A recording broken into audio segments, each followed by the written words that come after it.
I wanted to talk a little bit about this grouping of drawings and how this relates to the overall exhibition ephemera. The idea was one that I had been working on. The overall idea was one that I had been sort of working on but not able to really put into words for a few years, and until one day I had one of those rough studio days. Things weren't working out very well, and I thought to myself, well, what the heck does all this mean? Or why am I doing this? I had one of those near existential breakdowns, and it came to me, well, when people ask, well, why all these random things together? What does this all mean? I don't know that I can answer that, but the thing that I think about with with this collection of drawings is how they work together as a group. And that's one thing that was top of mind as I was working on these drawings in the studio. How do these work together?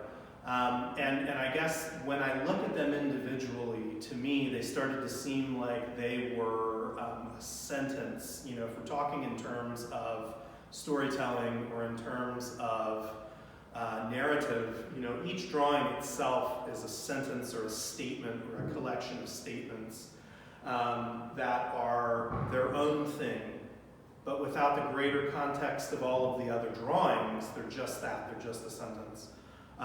Maybe they're a very nice looking sentence or nice sounding sentence, but they don't tell the full story by themselves. No one individual drawing tells the full story.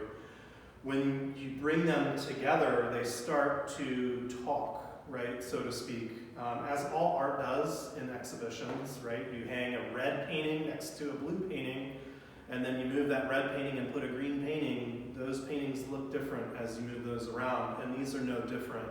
The difference is, I'm thinking about that as I'm making the second half of this group of work.